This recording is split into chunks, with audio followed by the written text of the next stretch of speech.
Yes, Commissioner Ivy. Commissioner Tan. Commissioner Santaneo. Commissioner Valerio.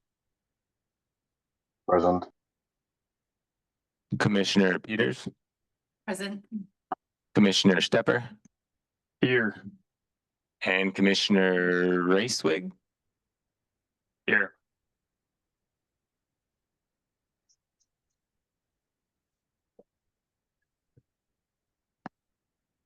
We have a quorum. Fantastic. It's now time for public comment. Did anyone submit written comment in advance or request to speak via telephone or virtually? Oh, ma'am. You can see we have no public present. So we can move on to approving the agenda. Are there any changes or anything? Would anyone like to move to approve? Commissioner Ricewig, motion to approve. Second. It's been moved and seconded. All those in favor of approving the agenda signify by saying aye. Aye. Aye. Any opposed, same sign.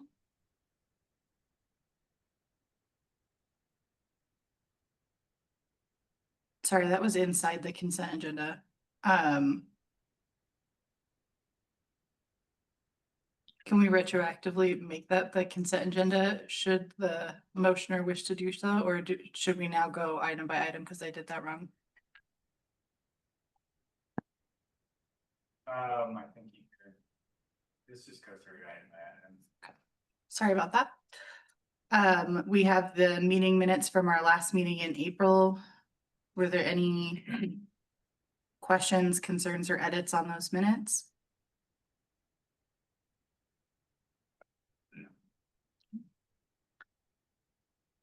Hearing none, I would entertain a motion.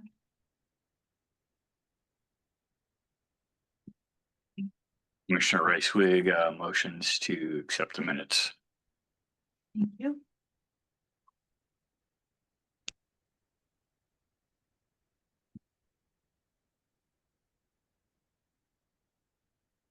Do you want a second? Second.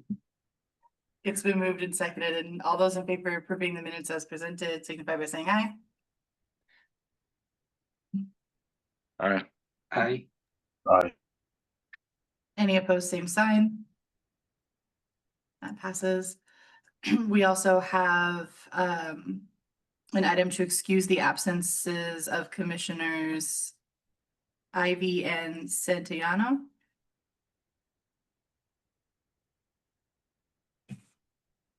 Commissioner Ricewig, motion to approve. Thank you.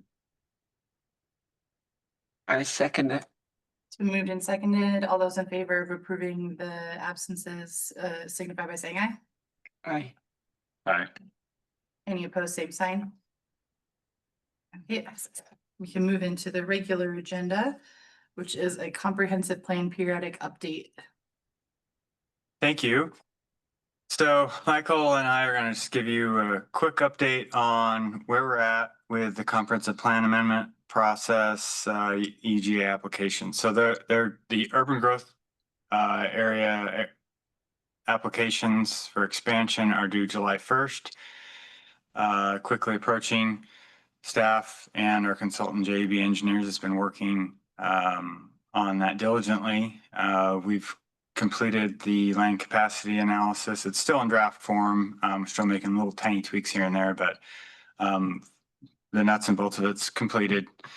So we're going to head and go through that, and then I'll do a quick overview of that, and then Michael is going to give us a quick overview of the areas that we're looking at expanding into. So I'll start out on page 2. Starting out. Hey, Brett, if you want to give me presenter, I've got a lot of stuff ready to go. That'd be great. Thanks. Got it. So starting out on page 2 of the land capacity analysis analysis that was in your packet. We'll start out with the OFM population projections. As we previously mentioned, OFM gives us a low, median, high number. Michael, if you could make that a little bit bigger on the screen so that people can kind of see better. We settled on with the county a countywide population projection of 23,112. That's somewhere in between the median and the high. The county commissioners did adopt that as our population projection goal. And then so if you look at the table on page 3, you'll see that number under Walla Walla County overall for our 2046 population. And then for the area highlighted in red, you have the College Place, our 2010 population at 8,700. And then our 2020 census was 9,900. And then moving into our 2046, we're projecting an additional 3,439 people for our population for a total of 13,341. So what we do with this number now is we're working backwards to try to figure out what our existing housing and projecting housing needs are. So that's the next phase of the land capacity analysis is to look at that HAP tool that we talked about a couple of times at previous meetings. That's that housing for all planning tool that Commerce developed. So on page 4, I mean, it's really hard to see the details in there, but the gist of it is based on the HAP tool, there's an additional need for 1,504 housing units within the College Place city limits by 2046. So that's the number of housing units that we're shooting for. That doesn't mean that those are all single family homes, but that's the housing number based on all of the different housing income levels that we need to plan for. So everyone from that 50 to 80, the low income, all the way up to the higher income of the 120% or greater of the AMI, which is the area medium income for our area.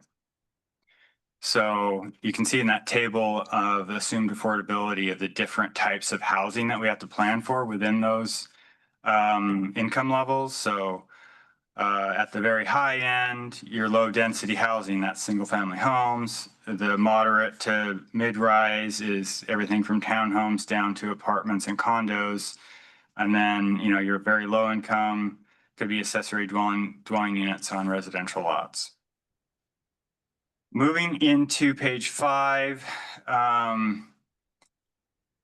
based on those numbers from the HAP tool, we take the projected housing needs and it lumps it out into our 3 different housing categories that we have in our comp plan under our land use. So we have a single family zone, we have a multifamily zone, and then we have manufactured home parks. Under the single family home section, the HAP tool says that we need 208 for that income level of 120% or greater. Down below that, into the multifamily, we need basically 1,300 units. The HAP tool is saying that we don't need any additional manufactured housing. So there's your total 1,500 units needed. From there, we start to dive into that land capacity analysis section where and this goes back to the methodologies that we've agreed on with the county, that the county adopted. So we look at there's basically the 5 steps there that Justin talked about. We have the defined study area in step 1. That's the line, drawing the line in the sand, which was December 31st of 2024. So all housing that we've built or issued permits on since then, we don't count as built units. Those are unbuilt lots. So we have a starting point. Then step two is to calculate your developable area for each parcel. We identified the pipeline projects. So those are projects that we've either had extensive pre-application meetings on, or we've received applications on, possibly even held hearings on and have preliminary plat approvals. So like the next phase in the Villages of Garrison Creek, phase 13, or the Stone Creek development on South College Avenue. We also Here's an remove, example. go ahead, Michael. Here's the map that we've got, and you can see how things are laid out across the city in terms of vacant lands in gray, partially utilized in a light orange, underutilized in a red, and then pipeline projects in a darker orange. And then all those basically unshaded areas that are just, part of the map, those are areas that are determined to be developed. So, so you can see from, just looking at the brighter colors on there, there's not a lot of land available for development within the core of the city. So then step three, well, he just pointed out the vacant parcels, partially used, underutilized parcels. Step four is then determine your total capacity. So you take you determine the capacity by land use. So, how many dwelling units per acre can you get on, for multifamily? I think we're using 20 units per acre in our calculations. People per unit. Do you recall what people per unit we're using, Michael, in the study? Was it? I don't. It might be down in the tables, though. Yeah. Anyhow, and the end result of that is your land capacity. So on page 6, we've got a table that outlines the pipeline projects that we're using. And then there is a snapshot of the land capacity analysis for the commercial and light industrial in there as well. So moving into the available housing capacity in College Place. So after all of that work is done, we then look at those different residential zones that we were talking about. So the single family and the multifamily. And if you recall, I pointed out back in the HAP tool said we needed 208, but we actually have future residential capacity of 773. So we are showing excess essentially of 565 residential units. So that means the need is 0. We don't, according to Commerce's wonderful tool, we don't need any additional single family capacity over the next 20-year planning period. But under the multifamily, we have a capacity of 914 units. The HAP tool says we need 1,300. That basically leaves us a deficiency of 382 units. So then we take those figures and we run them against the to come up with some acreages, because we're talking units. Now we need to figure out how much land we need. And the results of that is that we need, where is that at in our table, Michael? Right here, 28.6 thank you. acres. Oh, yeah, it's right in the table. So 28 acres of multifamily, 29 acres basically. So at that point, we're looking at, we've got to take a look at the map itself, and see what we can do, what areas might be appropriate for more multifamily. We've we have some areas that, like, for instance, down near the new school site, there's a gap between the Stone Creek development and the school site that would likely need to come in so we could bring the school in. And there's, desires by some developers to bring in land. And so we've got to figure out how to meet those demands. And we'll get into that section in a little bit. Michael, talk about that, about our application plans. But that's the need based on the study, is that 28.6 acres of multifamily. We also have to look at our commercial and industrial lands inventory. And on page 8, it dives into that. That is a little bit simpler calculation. Basically, what the county and what the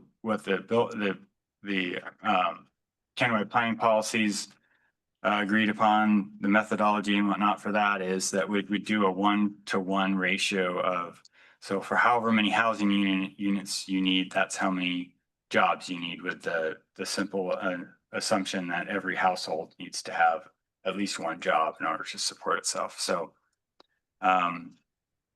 we needed, 1,500 units. So that means we need 1,500 jobs, I think was the number roughly.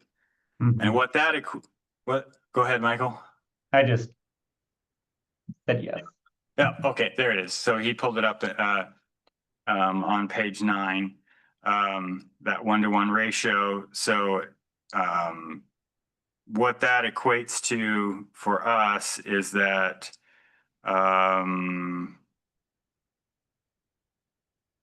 we have the current capacity of 1,131 employees, which calculates out to, with the need of 1,500, a deficiency of 370 employees.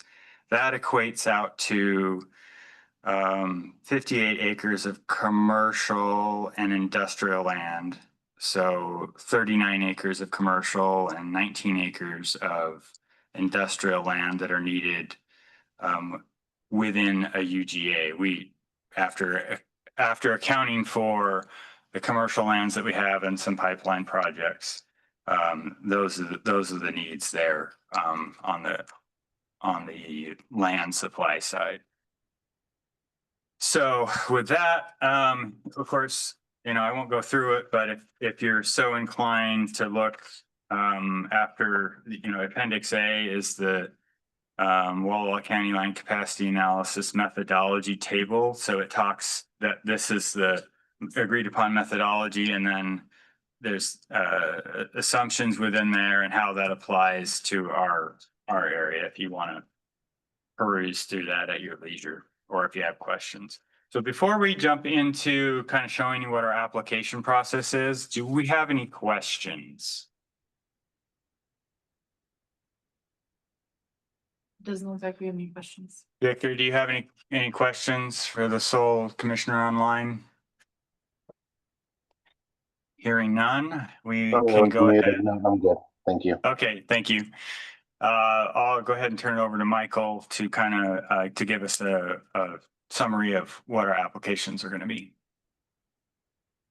And just a note on that, you can see in these methodology, the table, how they correlate to the steps and the math here in the later tables. Right, yeah, I failed to mention that there is, at the very end, there's a couple of the land capacity for future commercial table, and then also one for the residential. But similar numbers that we've been talking about, so. Yeah, these are the numbers that helped write the report, basically. This is the background. So I can go to the map really quick and we'll give a quick overview. We've got one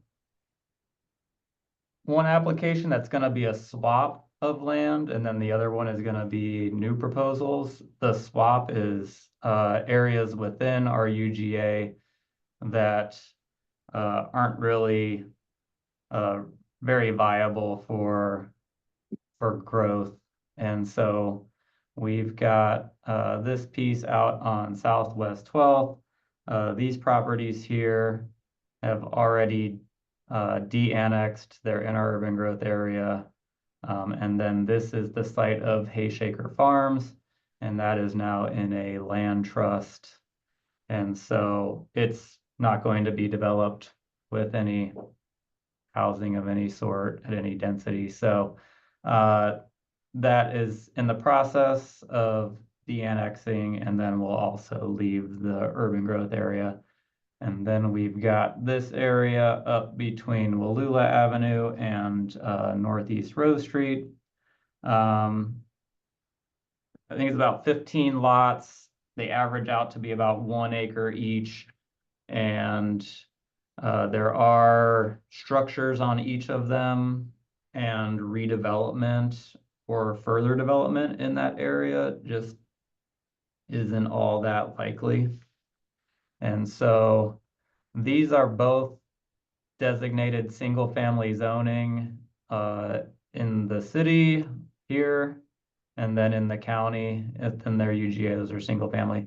So the goal there is to swap them into these yellow areas down here. You can see the math here. So we've got 24 acres in that Hayshaker, and then Ferraro and Brown properties that have already de-annexed. And then we've got 14.5 acres up between Wallula and Rose.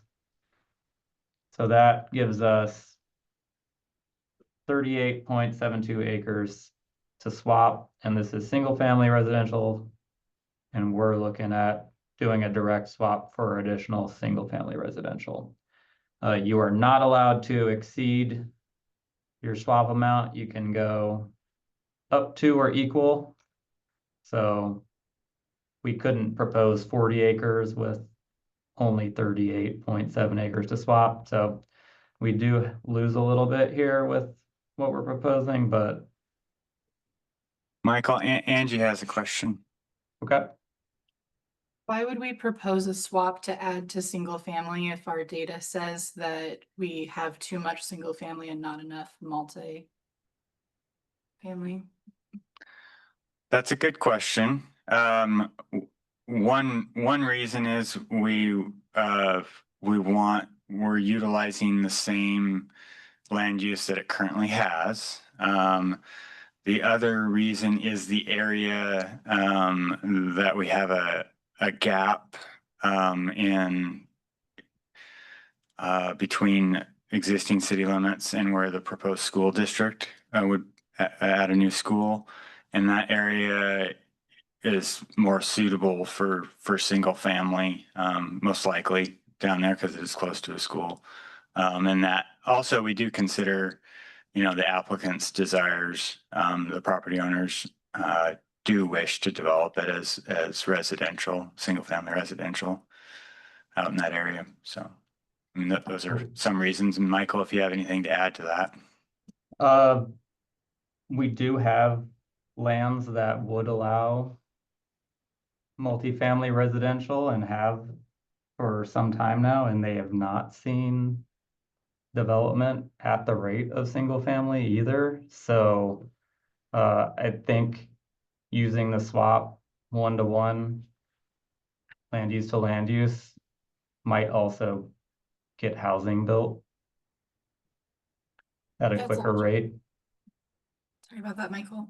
That's logical. I'm curious, is there any consequence to like identifying we have a need in one category and then building out a different category?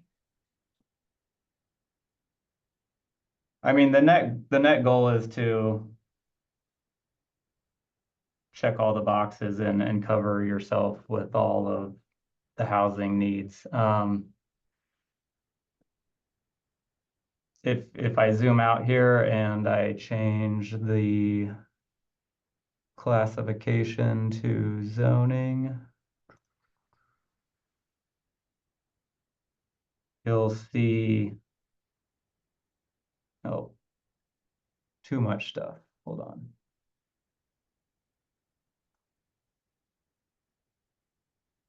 You'll see all this red that is currently vacant allows multifamily. And nothing's happening on it, unfortunately. I think the layer you have up might be a little deceptive because I think it's pulling up all the commercial layers maybe. Well, commercial does allow multifamily. In Right, addition but- to, yeah, But not all of those are vacant though. correct. Like- But this piece here, Oh, I can okay. I Yeah, can toggle it on and you can see overlaid. So there you go. So the We've- brown areas would be yeah, and even this vacant one, commercial. this one has a pipeline project, but it's still not built out. This one has a pipeline project that's still not built out.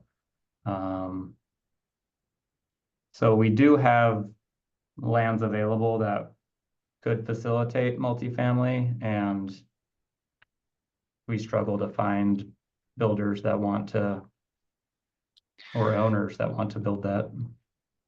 But, but the HAP tool is showing that that's where the need is at. So we want to make sure that we have the capacity for the multifamily. Mhm. To Michael's point, there are more requests or conversations with developers about building single family. Whether it's affordable single family or, a higher income single family, people still want to do single family in this region. And I think partially because, we are a rural community, and, people don't move to rural communities to live in apartments for the most part. There are people that, that's what they need. And some people, that's what they want too, for their residents. But so we have to plan for all of that. And I think we're trying to factor in and all considerations from the developer's perspective to what the state's guidelines are telling us we need, and trying to, not have all of our eggs in one basket, have a broad approach to providing housing opportunities. Mhm. And as we move on, oh, do you want to say something? Sorry, I think that's really reasonable. I guess what I'm trying to understand, is there any sort of like potential funding implications or anything like that? If we identify that based on a state tool, this is where we should grow, but for our community, it makes more sense to grow in a category that the state is identifying us as having a surplus. No, there's not any sort of risk of losing funding or not qualifying to apply for grants or anything like that. No. And then Todd has a question. When we, in that land trade, are we able to bank what we don't swap for? And in another swap down the road, we can bring that much in? If there is some land we're leaving on the table, I think we should we should point that out in our applications that we, hypothetically like to bank that, or, for future applications. It's probably hard to track all of that, but I don't remember if there was anything in the regulations that allowed you to do that. I don't recall that being an option, but we can definitely look into that.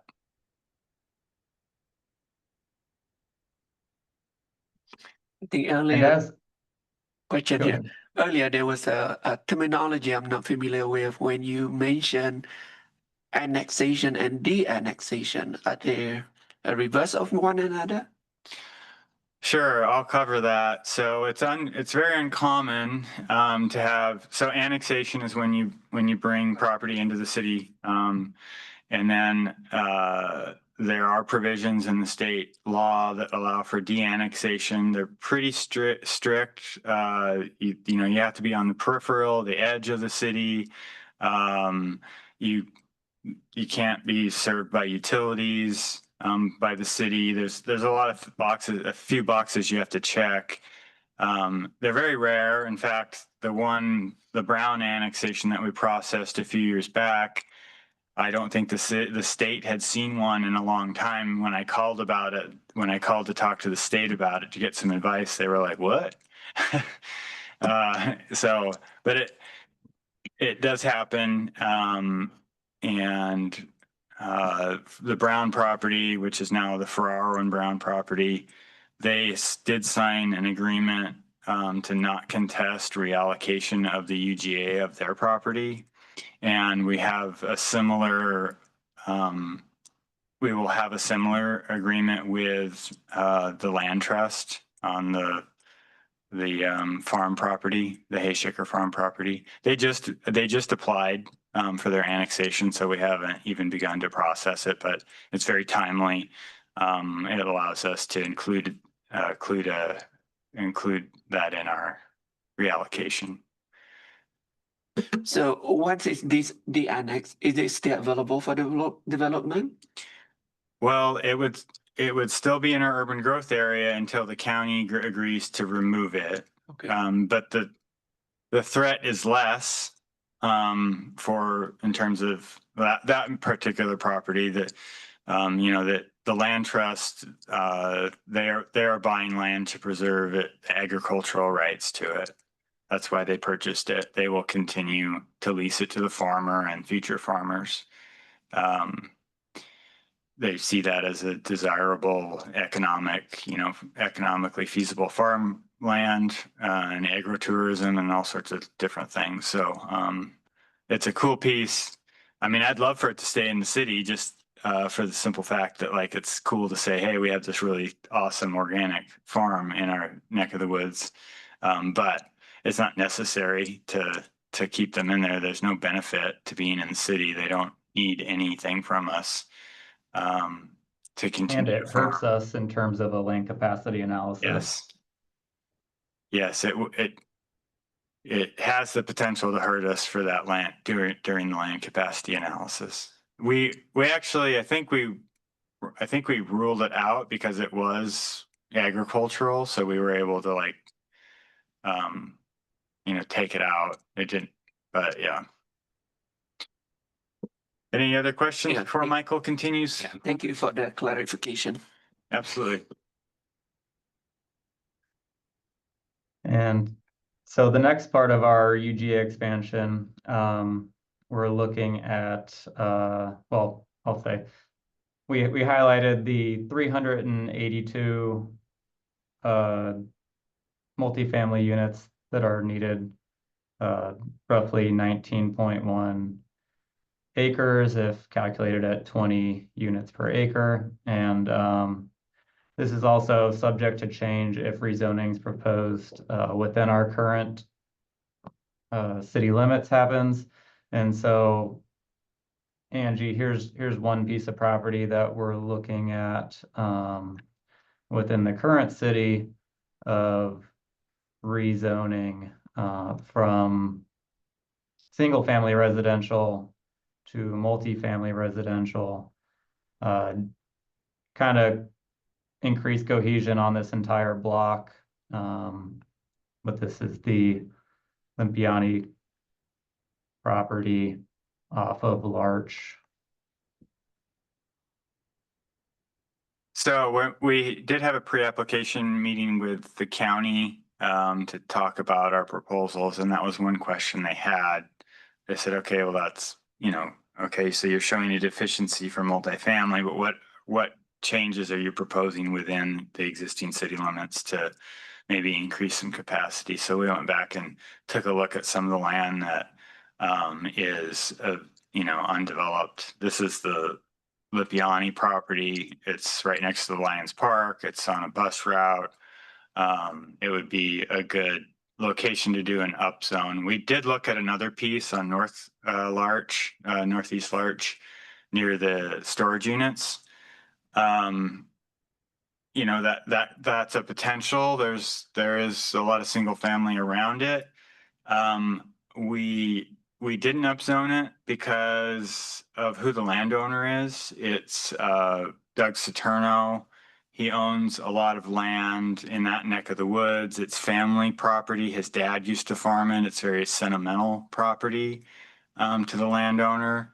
So, I mean, you know, we could upzone it, but I don't think that there is potential in the next 20 years for it to be developed, just knowing the property owner. He owns a lot of land in the county, and almost, I would say a good portion of it is either historic structures or some sort of sentimental tie to his family heritage. So he's not a developer.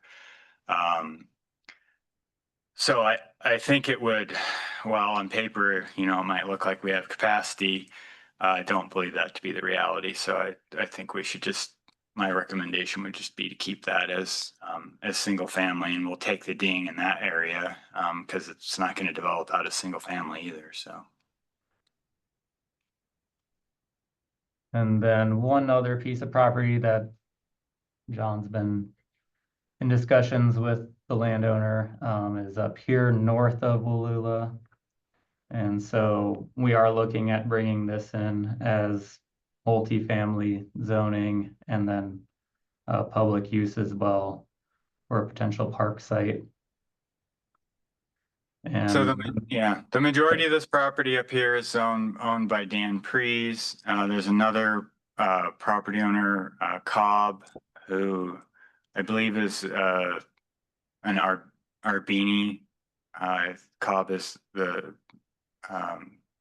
her married name, and so that land we bring in as multifamily.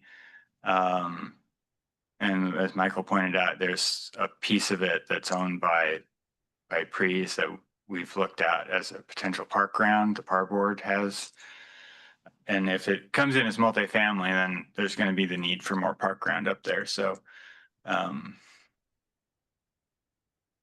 so it is 20.7 acres. That's slightly higher than the 19.1 acres we need in terms of capacity, but we're hoping to justify that with this deficiency from the swap as well. But this is all subject to change. If we were to do more upzoning in areas of the city, that would certainly lower our multifamily deficiency and reduce the amount of acres that we can bring in potentially.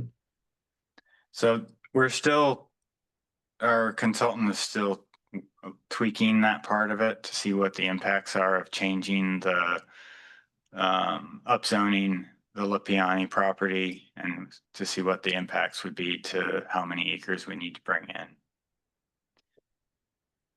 in UGA. So that would wrap up our residential UGA alterations. Does anybody have any additional questions? doesn't look like it. All right.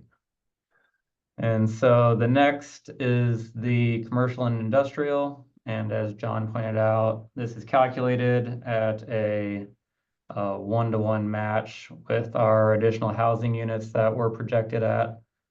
Within our current commercial zoning, there's the potential of 1,131 jobs. You know, we're projected at 1,504. So we started with looking at a piece of property near Martin Airfield as industrial. And so I'll bring that up on the map. This is the Boogie property. It says 26.21 here, but there's actually about 5 acres of right-of-way. So it comes in just over 20 acres. And it would have a employment capacity theoretically of 123 industrial employees. That leaves us with a commercial projection deficit of 247 commercial employees, which comes out to 37.69 acres. The commercial that we're looking at is off the highway down near the school site. So there is the Arbini property across the highway, and then the Hodgins properties along Ofty Road. Those amount to 23.5 acres. That would be 128 commercial employees. We're still, if those were to come in, we're still deficient 119 commercial employees for the projections, but we do have the school property as well that we showed you down here in blue. There would be employment capacity associated with that. We don't really know what it is though, as it would be a restructuring of grades and whatnot in existing schools. So we're kind of just operating within that. They'll definitely decrease this number, but we're not shooting for the sky on commercial properties at this juncture. We, a few years down the road, we can, if we have a better idea of additional properties, make inroads at that point, but we don't see the need outside of these here presently and the light industrial up near the airport of needing additional capacity in the near future. I think a big part of, I mean, I don't know if we don't see the need. I mean, the study showing that there's a need, but we don't know where we would go with it. We've tried the last go around to bring in all of that areas off of Pepper's Bridge up to Morrison. And there was a lot of opposition, both from the property owners in that area and to the neighboring properties in that residential development south of it. And yeah, so we're not sure if we should try to plug that number somehow as part of this application. Yeah. So if you guys have any opinions on that, it'd be lovely to hear them. Do we shoot for the moon?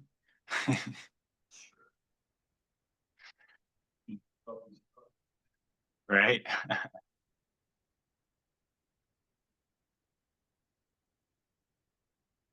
So any questions on the commercial stuff?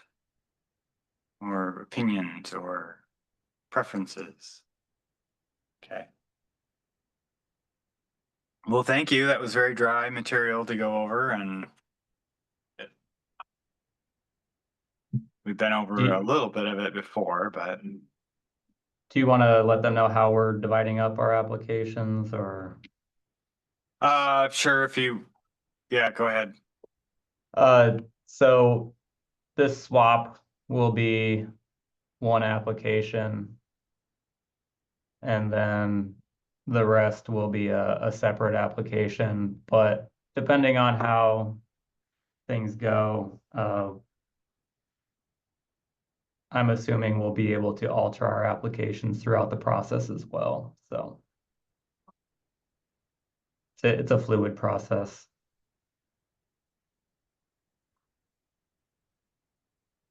All right. Well, that's all we have for you tonight. So thank you for your time. So I see we have no reports. I'm assuming we have no other business. We can go ahead and adjourn. Correct. Okay. Do we need a motion for that? A motion to conclude would be good. Motion, conclude.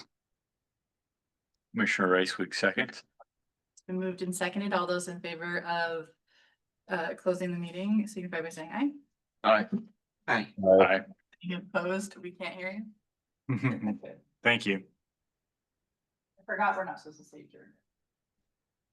Or not. No, it's 10.